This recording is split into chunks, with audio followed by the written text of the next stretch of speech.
You're listening to Night Callers Bigfoot Radio. Good evening and welcome to Night Callers Bigfoot Radio. You're here with your hostess, Lauren Smith. And tonight we're going to be chatting with Mr. Ken Gerhard, who is a cryptozoologist, author, speaker, and so much more. But before we get to it, I'd like to ask you guys a favor and have you show some love for my hardworking Night Callers team by hitting that thumbs up on whatever platform you're using to listen to the show. And don't forget to subscribe and ring that notification bell for updates on new shows and content. You can find NCBR on YouTube, Facebook, Instagram, Reddit, or any podcast app of your choosing. All right, so now we are going to get to our guest. How you doing tonight, Ken?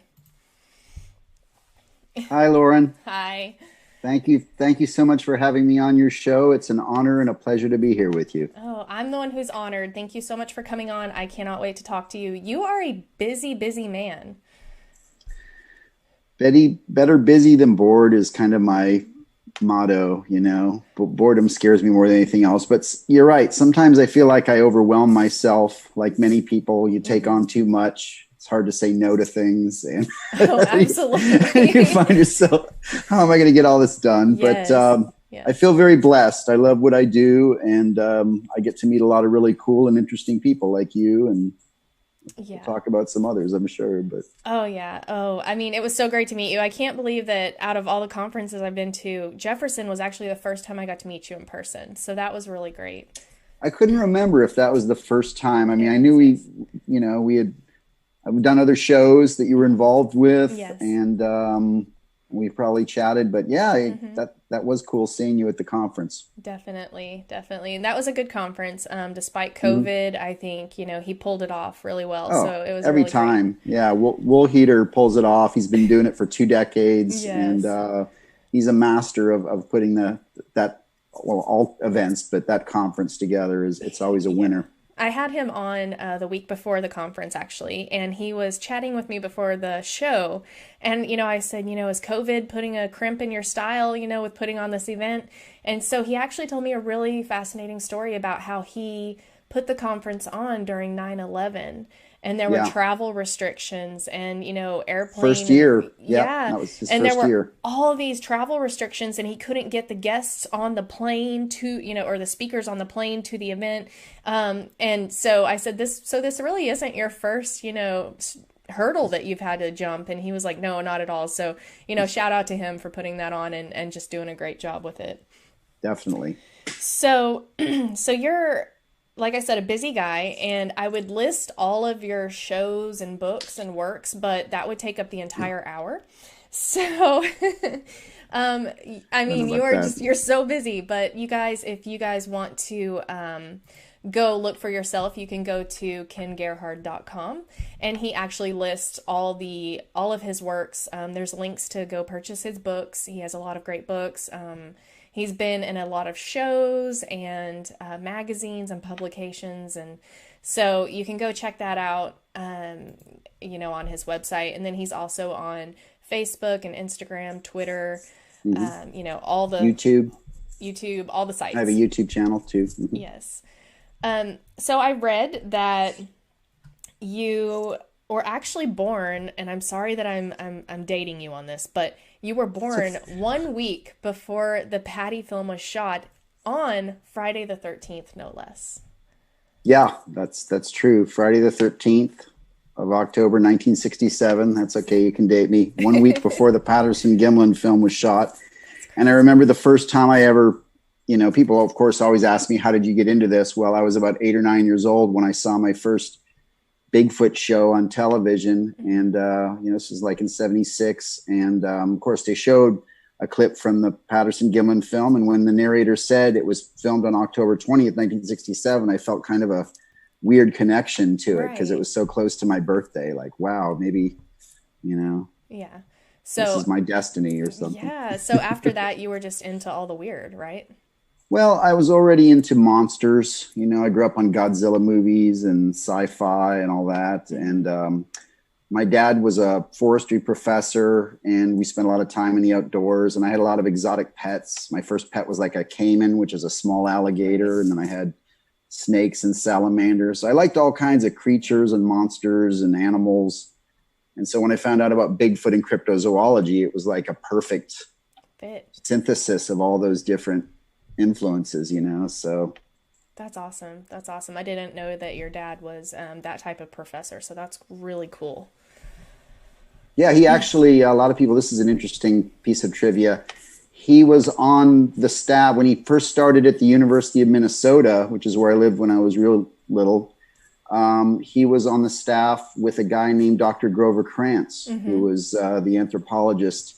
And he got his PhD at the University of Minnesota around the same time my dad started there. So I asked my dad, did you ever meet this? And, you know, different departments. Yeah. So no, he never met Krantz. But Krantz always reminded me of someone that my dad would have worked with. When I remember all my dad's professor friends, think about the 70s and the professors at university, they've all got like long sideburns and weird glasses, and they're all like real smart, you know, flannel shirts and stuff. So that's pretty awesome. That is a good little piece of trivia. You know, I'm going to quiz everybody tomorrow on Facebook about that and see if they were paying attention. So you got into this based on, you know, your birthday and the show. So kind of, how did you launch your career that you're doing now into this? Well, I certainly never planned to do this as a career, but what I always tell people is, we talked about my dad, but my mom was really a huge influence on me. And she passed away when I was young, but before she did, she was very adventurous, and she was a travel agent, loved to travel. So we went on some pretty amazing vacations. I traveled around the world with her. We camped along the Amazon River with, you know, the Javaro Indians and the Yaguas, and the, you know, very primitive, and went Galapagos Islands, hiked the Australian outback. I climbed Ayers Rock and Africa. So wherever we traveled, I was already like researching whatever legendary creatures or beasts were in that particular culture, because wherever you go in the world, you have a different, some of them are similar, but different types of legendary beasts and things. But one of the seminal events in my life was when I was 15 years old. My mom arranged for me and my father to go fishing at Loch Ness. So my dad was an avid fisherman, and of course we both enjoyed it, but we did some fishing. But I spent most of my time, as you can imagine, I had an 8mm movie camera, and I was walking around the lake trying to, you know, hoping I'd see something. And I interviewed a lot of the people in the village. And so that was kind of like my first attempt to like try to find answers, like, wow, let me see. But you know, again, it wasn't like, this is what I'm going to do. It was just kind of like, wow, I'm real interested in Nessie and the Loch Ness Monster, and I'm here, and this is so amazing. So that was kind of how that kind of, you know, it sparked an interest in me to do research. But then years and years later, not to get into a whole thing here, but I was a musician for a number of years, and I did a whole music career, and that was fun, but I kind of got burned out on that. And then I started, this is about the time the internet was springing up. I was able to meet other Bigfoot researchers in Texas, which was like really cool. And I met guys like Craig. I know. So you do a lot of great things. You know, you're writing all your books, you're filming on different TV shows. And so the thing that I love about what you do is that it's educational. So you are, you know, educating the masses on everything that you do. That to me is, you know, the most vital thing, the most vital part of what you do is you go, because, you know, I do know a lot of speakers and a lot of presenters who do this, but they don't really get out in the field, but you do. You research these topics, you research, you know, the cryptids that you're going to be looking at, and you get out in the field, which I think is amazing. Well, I appreciate your kind words. I think that, you know, I'm more of a cryptozoologist probably than a Bigfoot investigator, which means that, you know, I investigate, of course, Bigfoot is a passion, but, you know, I do investigate things like the Loch Ness Monster and Thunderbirds and Black Panthers and Mothman and, you know, whatever. I mean, the Tasmanian tiger. So I'm fascinated in all of these potential unknown animals. So that helps me because I like the diversity of the field and learning a lot of it. But, you as a cryptozoologist, I feel like I'm an ambassador to the field, and I try to represent it as much in a scientific light as possible. So, the thing that I tell people about cryptozoology is don't forget the zoology part. That's important. Yes. And so, a lot of my heroes are guys like Dr. Grover Krantz and Roy Mackle and Bernard Hoovelmans and Bindernagel and Meldrum, and people that came from a traditional science background, but and they came into the field and they brought all of that with them. And I think that's important for people to maintain, particularly when we're dealing with things as remarkable as Bigfoot or Sasquatch. We have to, I think, my opinion is that we have to maintain a scientific methodology and perspective. It's all about accuracy of information.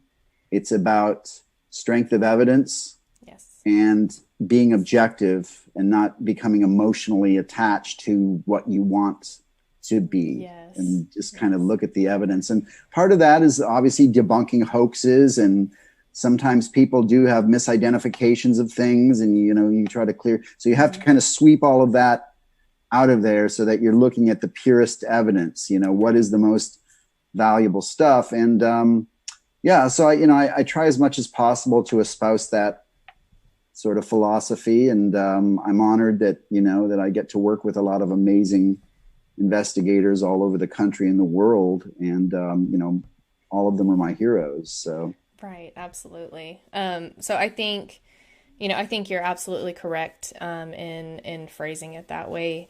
There's a lot of times that someone finds potential evidence and they are so excited about it that they really don't want to hear, so like in my group, in the Night Callers Facebook group, I try to tell people you can tell people that what they have is not Bigfoot without tearing them apart.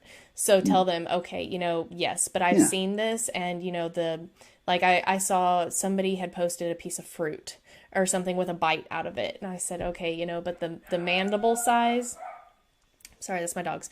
The mandible size was far too small for it to be, anything significant. So, I mean, I think that you should educate people instead of, tearing people apart for their beliefs. But I think it is important to be, I always try to be diplomatic with people, and I certainly don't want to be a dream crusher, but, this is just my opinion, but, based on my decades of intensive research, I'm convinced that Bigfoot, if it exists, is incredibly rare. It's a very, very rare animal, possibly, sadly, teetering on extinction or at least endangered.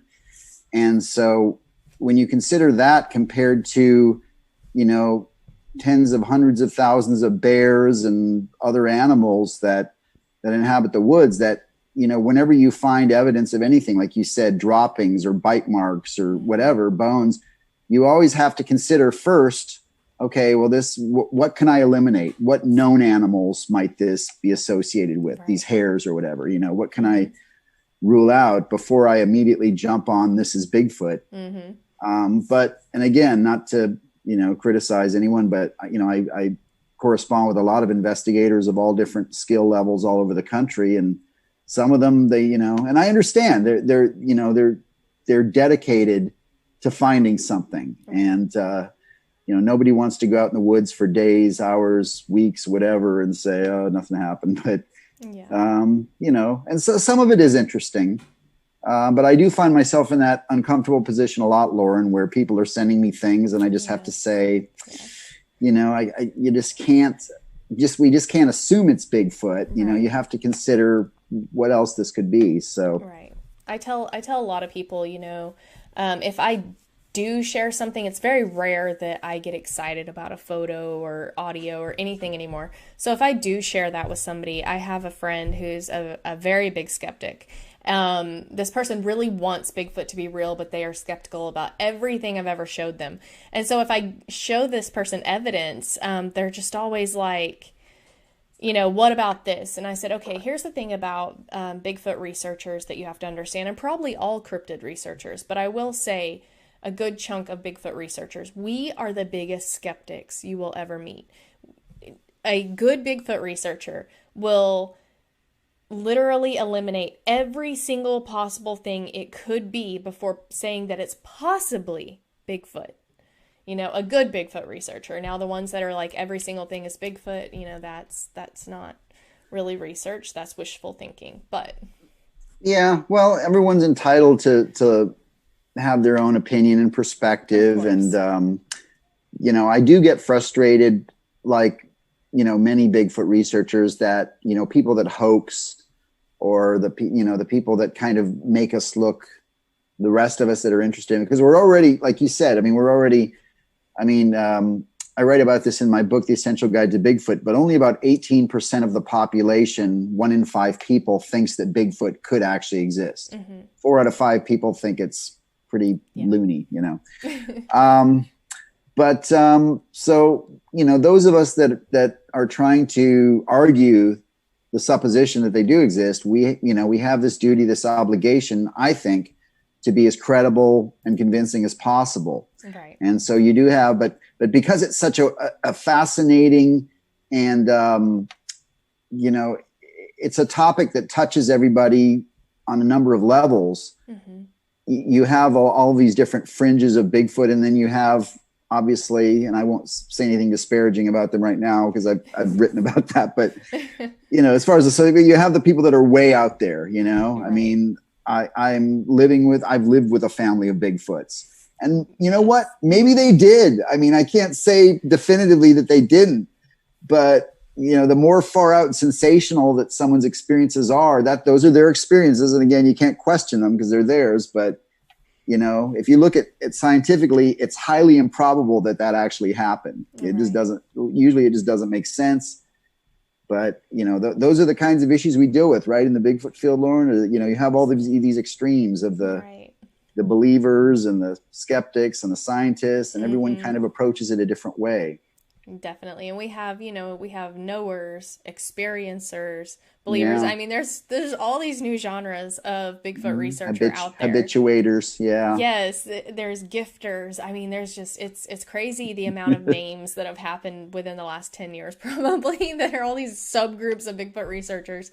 Subcultures. Yeah. Yes. But, you know, I will say that, oh my gosh, whenever we talked about, you know, 1 in 5 people, I'm curious to know how that number has changed since Finding Bigfoot came out and all the Bigfoot shows, and that it's a little bit less taboo.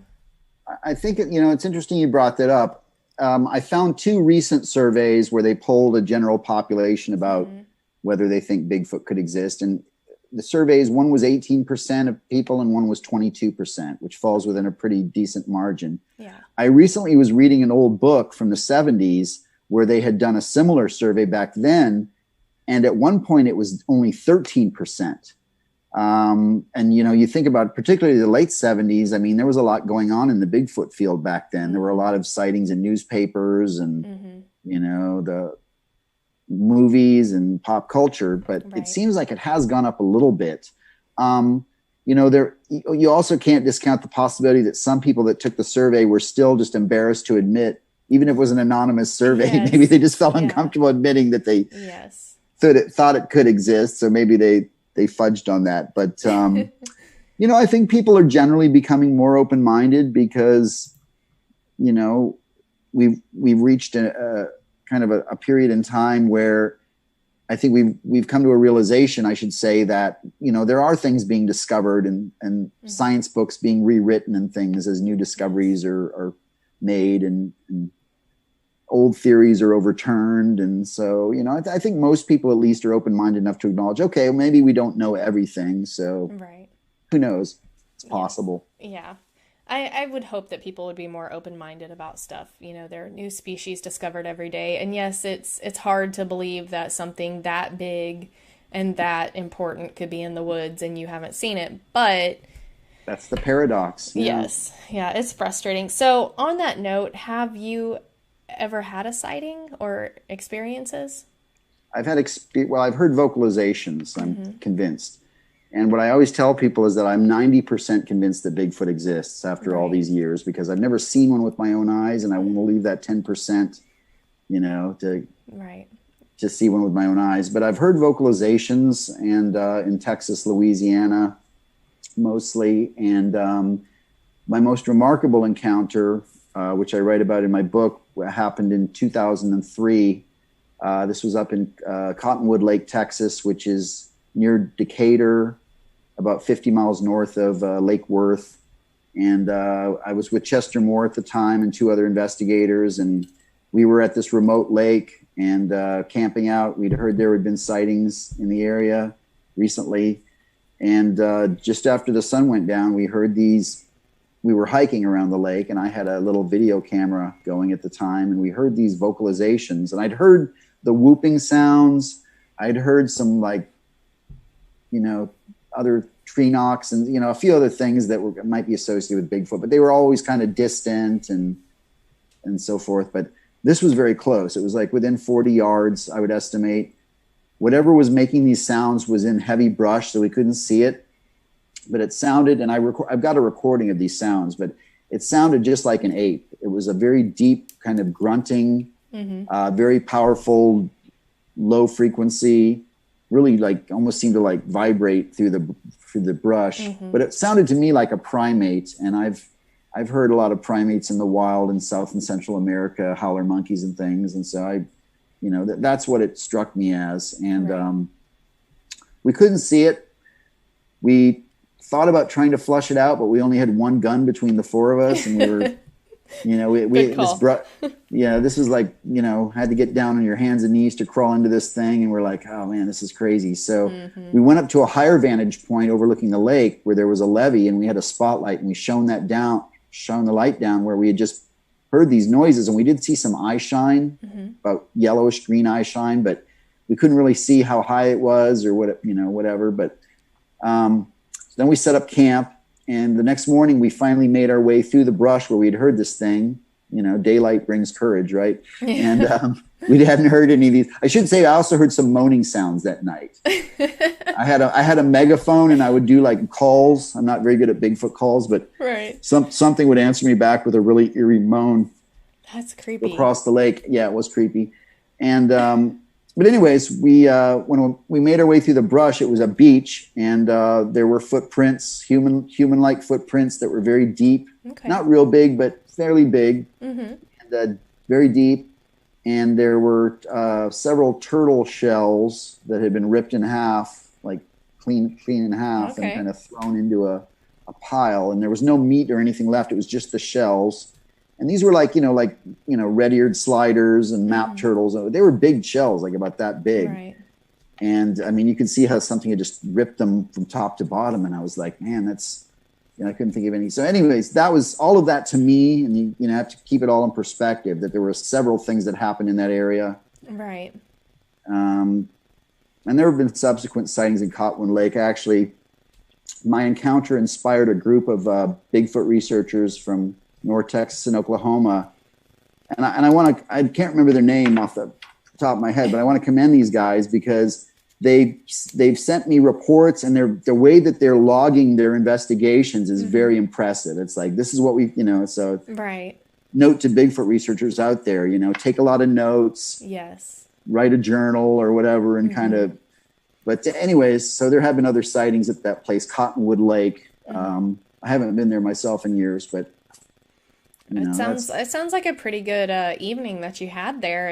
And sometimes, I have people ask me after I have, an outing, they're like, so did you find Bigfoot? And I'm like, it's not necessarily like a sighting that, is exciting. It's the sum of all the things that happened. It's like, okay, if you get a howl, you see a track, but sometimes it's the sum of all of those things that it's like, yeah, we had possible activity. Yeah, it's corroboration. Right. So you're right. You nailed it. If there's, one footprint or one sound, but if you get different pieces of evidence that kind of form a pattern together, and particularly when you have other investigators, and I forgot to mention this earlier, but another, I think, tenet of good field research is peer review, and having other colleagues that you can bounce things off of and say, what do you think? And, what is how are you interpreting what's going on right now, as opposed to what I'm definitely. experiencing. And yes. And even when you find evidence in the field, whether they're footprints or hairs or whatever, and turn them over to someone else that you trust, and, you know, and don't even lead them and say, oh, this is what I think this is. And, you know, just say, what do you think this is? Absolutely. Take this. Get a fresh perspective. Yeah. Yes. So, I mean, that's another sign. That's a scientific methodology that I encourage more Bigfoot researchers to embrace is, you know, don't be afraid to have other people judge your evidence, and don't feel bad if they come back and say, well, I'm not as convinced as you are, because that's part of the process.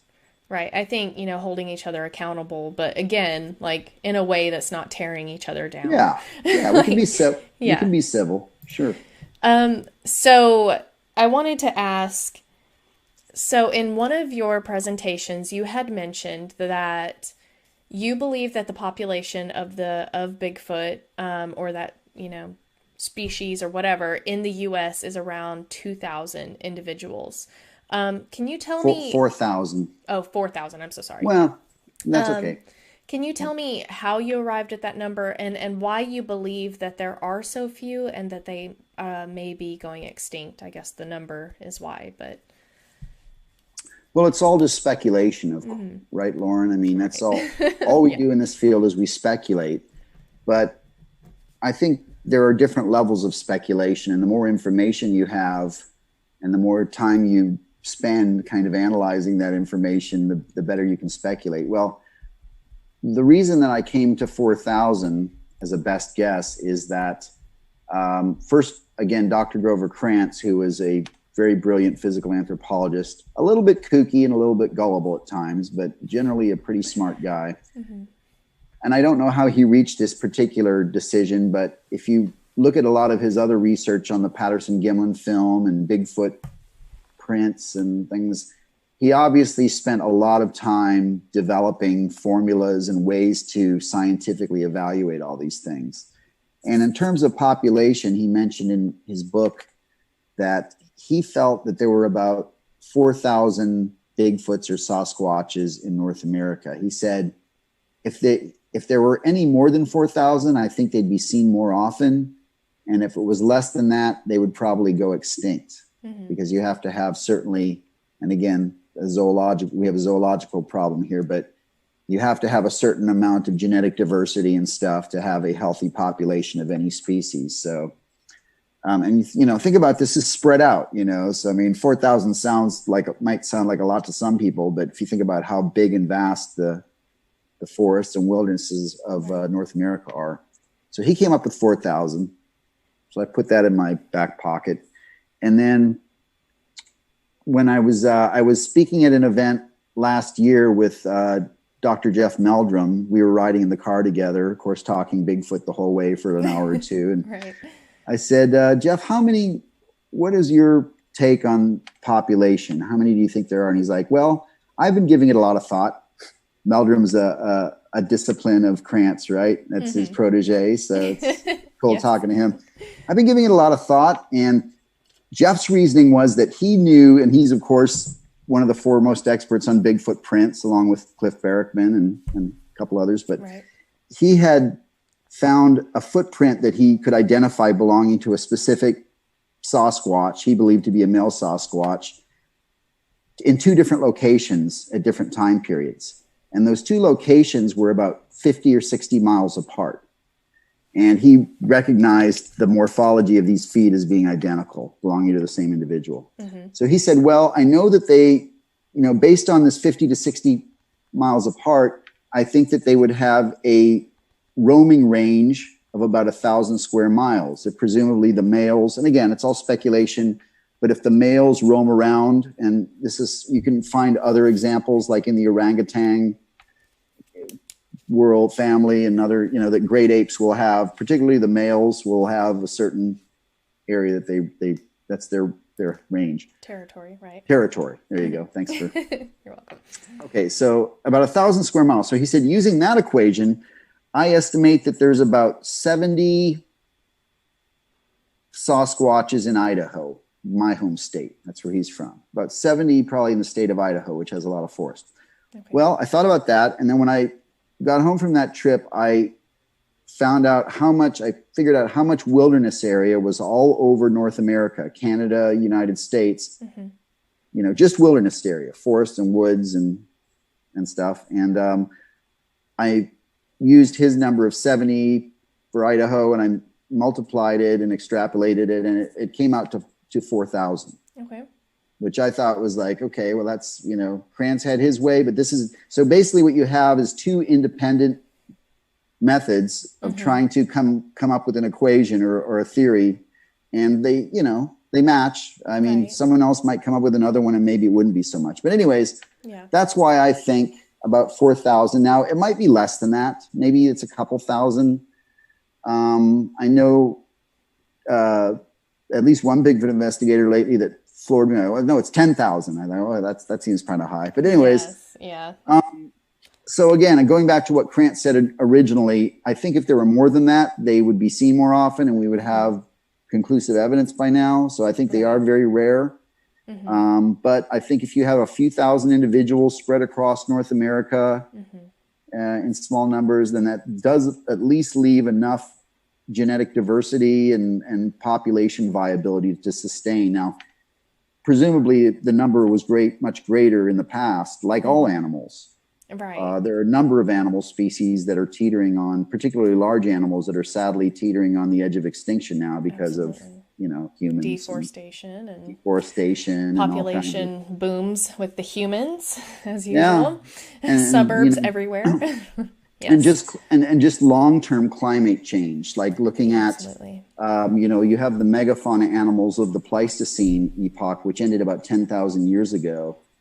And a lot of those animals were, those animals like the bears and moose and large megafauna animals of North America. That was kind of their time period, tens or thousands of years ago. So they're kind of, we're going to a transition now where maybe smaller animals will take over, I think. Things like raccoons and coyotes and things take over the world. But anyways, sorry, I know that was a kind of a rambling explanation. No, that was a very good explanation. I had somebody ask me that had been to your presentation in, oh gosh, I can't remember where he saw your presentation, and he asked me to ask that question for him. And I think your explanation, it makes a lot of sense, and it holds water. It's a valid explanation. So I appreciate you putting that much effort into it for me.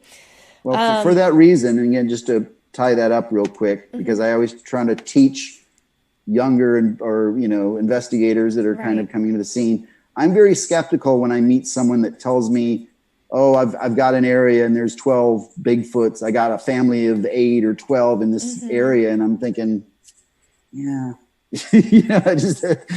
mean, I don't think that's possible because they're very rare. They probably have small numbers, and who knows? We don't know, but on top of being very rare, they're very large. And so if you think about the amount of food and water that it takes to sustain a body as big as just one of them, it would lend credence to the theory that there are less of them because they have to take in so much nutritional value. So they, they could probably eat an entire deer and that's lunch. I'm just speculating, just being sarcastic. You make a great point. But the population of wildlife has to sustain a group, and maybe in McCurtain County or LaFleur County, where wildlife is plentiful as well as wilderness, maybe there are bigger tribes or whatever you want to call them there. But in some places where these people are saying they have a group of 8 to 10, I'm just like, I'm not even sure I could survive out on your property if I had to go to ground, much less, an 800-pound being that eats a lot more than I do, No, you make a strong case. And again, it's a zoological question. But another way to look at it is they're being outcompeted by an animal that fills a similar niche. And by that, I mean bears. I think Bigfoot, and again, the evidence to Bigfoot or Sasquatch points to it being a generalist omnivore. Basically, it eats everything, right? Meat, nuts, grass, insect, whatever, like you said, it's a big animal. It has a high metabolic rate. It needs a lot of calories. Bears are the same way. And, I think you could make an argument because there do seem to be Bigfoots and bears in a lot of the same habitats. But, this is how evolution and adaptation works, that bears maybe came on the scene and the populations of Bigfoots are going down because the bears are out competing them, eating their food and kind of taking over those areas. Right. And also, like you said, just the development, deforestation and the development of all of the habitat that shrunk in North America since humans arrived here. Right. So absolutely. So I did have another question about the size. So, in that same presentation, I believe that you said that you don't believe that they're over 8 foot tall. I know that there have been other reports that they are taller. And so I was just wondering, kind of how you arrived at that belief. And I don't want you to feel attacked. I just want to discuss. No, it's okay. Okay. No, these are the kinds of things that I think need to be discussed. Absolutely. Okay. So there were 2 independent studies done on, Bigfoot sightings, mm-hmm. right? Some of our best evidence is the number. We have several thousand Bigfoot sightings that have been documented now through the years. Both of these studies were pretty old, but back in the 1970s, John Green, the great John Green, right, who was one of the first people to collect all the sightings and put them into a computer, he came up with again, this is all based on eyewitness guesses, and we have to acknowledge that some people are very bad at guessing height and size, mm-hmm. and, particularly when you're scared and your adrenaline's pumping. Right. If I saw a Bigfoot, I don't know, how I'd react. Yeah. But based on like 1,300 of the best sightings that he put in his computer, he analyzed the estimates of height, and the average height for a Bigfoot was estimated to be about 7.5 feet.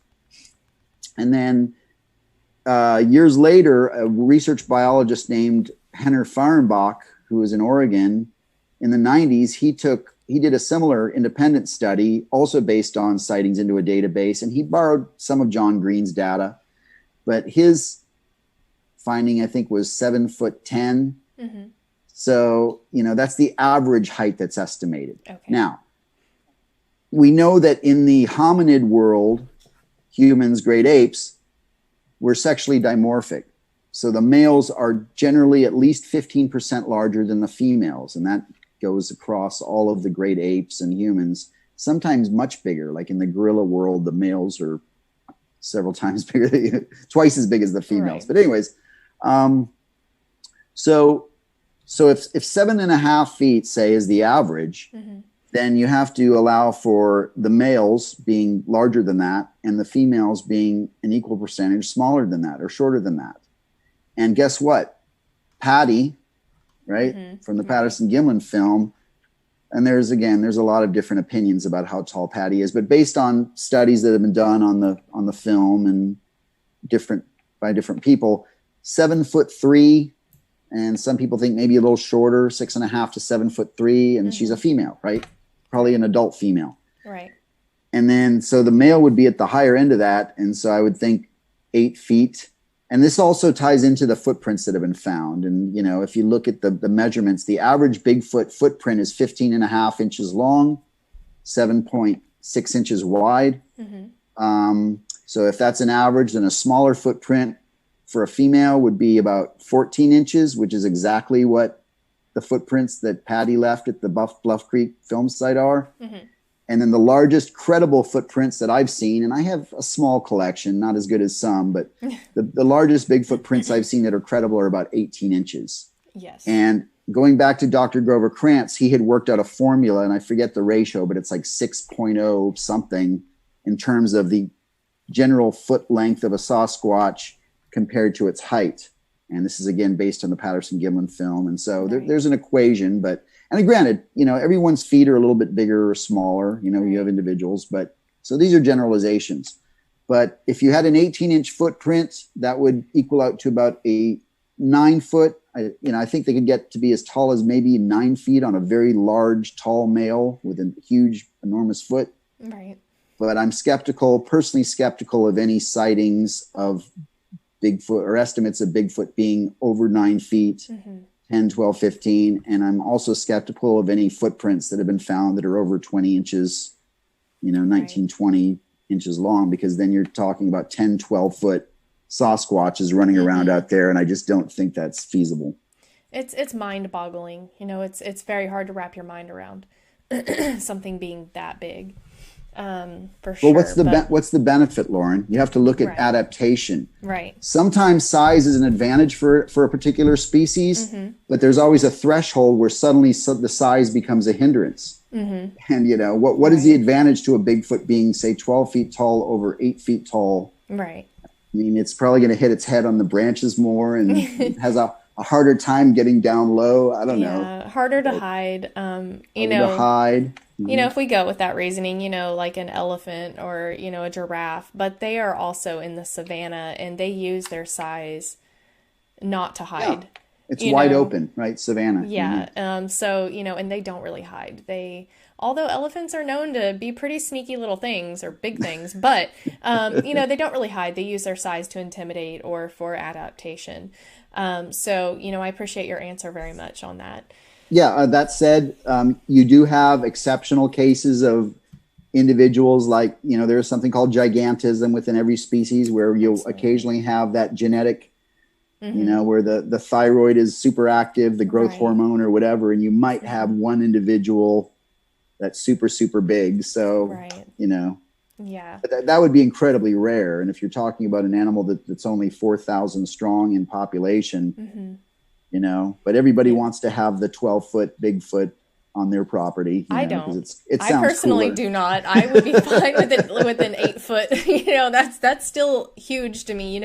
Whenever somebody says that, I always look at my ceiling and I'm just like, if I was standing next to that in the woods and I saw that, it's big enough. I'm good. I'm good with an 8 foot being the cap, but I do appreciate you answering from a scientific, For sure. And Lauren, you've stood next to, I've been lucky in my life. I've met a couple of pro basketball players, Karl Malone and Akeem Olajuwon. And when you're standing next to someone that's over 7 feet tall, I mean, you can't judge how tall they are. I mean, to me, it's like they could have been 8 or 9 feet tall. I felt so tiny standing next to them. So who knows? Yeah, I'm friends with some people who are, I tell them that they're part Squatch. So, Stephen Hill, Keith Crabtree, who played the Bigfoot in Legend of Boggy Creek. And these men are, they're huge. They're just massive. And I stand next to them and I feel just tiny. And they're only about 6'5". So I don't really want to run into anything bigger than them. I always feel like, because I've been doing this for about 20 years and I haven't had a sighting either. And I always tell my mom, because I'll get so disgruntled about it. And I'm just like, I feel like a dog chasing a car. What am I going to do with it when I catch it? What do I think I'm going to do with it when I have a sighting? I'm going to be happy about that? Probably not. I'm probably going to have an accident in my pants and then have to do the walk of shame all the way back to the car.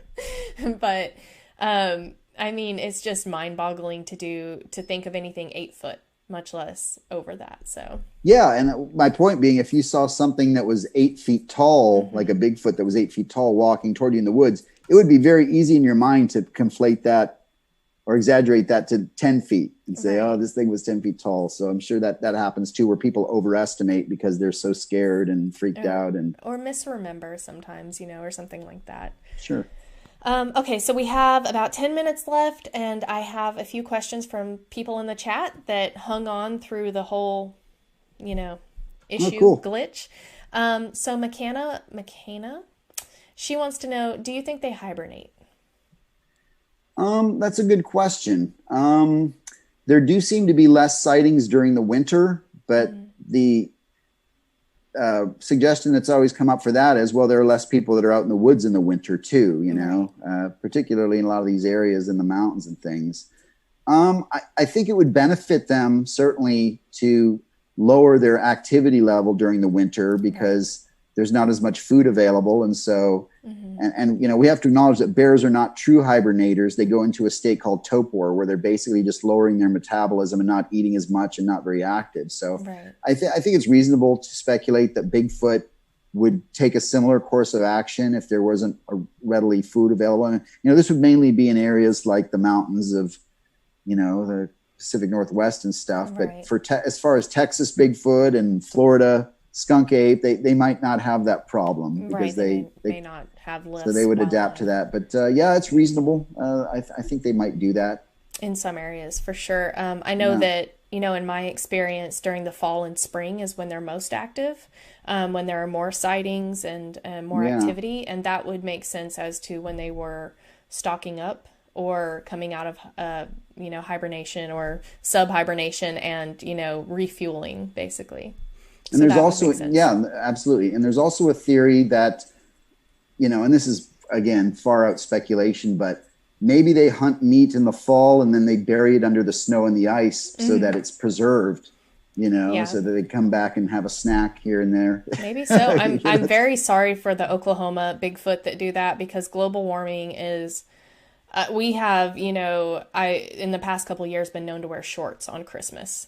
So that I just hope that they don't do that here. But maybe, in colder climes, maybe that would be something that they would do. Have little caches of, like little caches of food that they could store. Other animals would do that during the winter. So I think they might hibernate during the winter, or, at least, again, some chill. Of them, maybe. Yes. Chill. They chill. Pun intended. So Mopar Bill wants to know, Ken, do you know of populations in the canyons of Arizona, New Mexico, and the panhandle of Texas?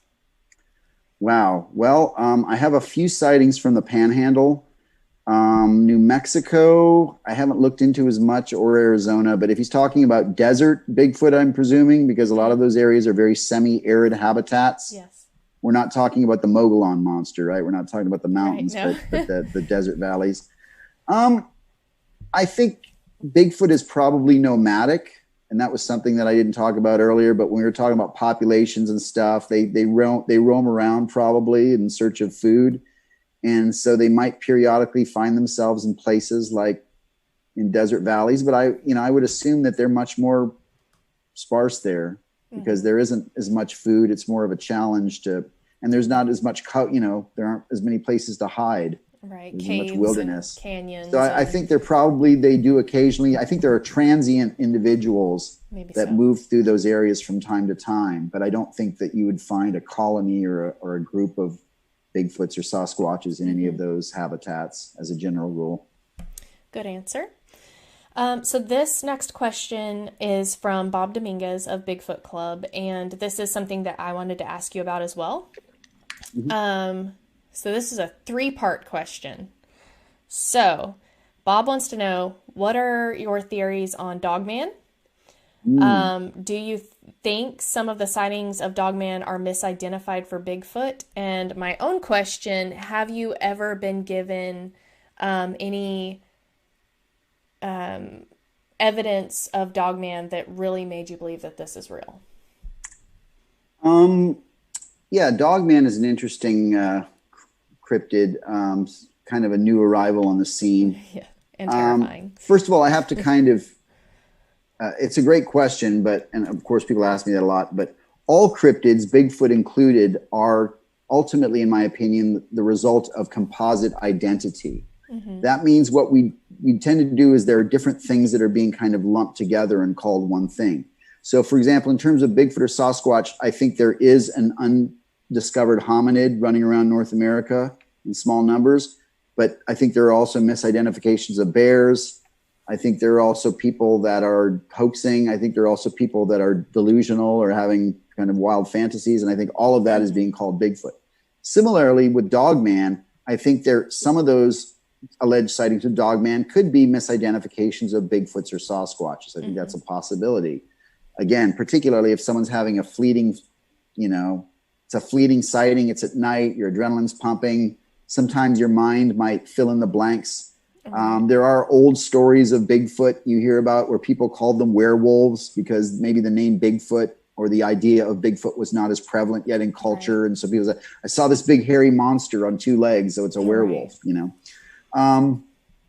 But in 2016, I organized a conference called the Dogman Symposium. We had it up in Defiance, Ohio. We had about 165 people that showed up from all over the place. But we had, I had a number of the top Dogman researchers there, Linda Godfrey, Stan Gordon, David Weatherly, Nick Redfern, myself, and John Tenney. And we basically, we all had kind of different perspective that we brought to the table, but we kind of I think we all agreed when we did like a panel at the end, we kind of all agreed that Dogman doesn't seem to be a real flesh and blood animal. It doesn't have, even though it does seem to have a physical presence, people see it, they smell it, it scratches their car, it chases them. But, first of all, you have to acknowledge that it doesn't fit into the paradigm of the fossil record at all. I mean, There's just nothing that looks like a Dogman, nor could there be, evolutionarily speaking. And I know they're going, wolves have evolved to walk on their hind legs. Again, that just, to me, that doesn't make sense. I mean, look at how small a dog's feet are, and its hips are, it's not designed to walk on two legs. Even you're looking at 50 million years of evolution there that design them. Anyways, I digress. Yeah. But there are all these other elements of Dogman phenomenon. People that have them, the behavior is hyper aggressive compared to Bigfoot. Mm-hmm. Bigfoot isn't always chasing and attacking people. A lot of that is built up, I think, into Bigfoot seems to be a very retreating, shy thing. Dogman is always trying to scare people and chase people and terrorize people. That's unnatural. It's behavior, right? And then also people describe like weird green mists that appear and spectral things and electronic problems, and then attachments afterwards. There's a poltergeist in their house, or there's weird noises, or they're having psychic visions, or so. This isn't really my area of expertise, but I do have many good friends and colleagues that are involved in paranormal research, and I think Dogman seems to be something more supernatural or metaphysical in nature. And again, it does have a physical presence, but, and this is all pretty cosmic stuff, but if you're open-minded enough to think that there are mechanisms in our universe that we just don't understand, that are not wholly physical, things that manifest and take form and different things and interact with humans for whatever reason. Right. So that's what I think Dogman is more supernatural. As far as evidence, I haven't really seen anything convincing. None of the footage or films are very convincing. I have interviewed a few Dogman eyewitnesses that are extremely convincing. The most recently was a guy named Steve Kruger, who's been featured on Monster Quest and a lot of other TV shows. But he was picking up dead deer off the road in Wisconsin back in 2006 one night, and something reached into the back of his pickup truck and dragged the deer carcass out. And he looked in his rearview mirror and he said it was giant and hairy with broad shoulders, but it definitely had a wolf-like head. And it was not a Bigfoot, and it was not a bear. And I interviewed him about 2 months ago in Wisconsin, and he was his story was, pretty convincing. And this is a guy that works with wildlife on a regular basis. He's hunted bears.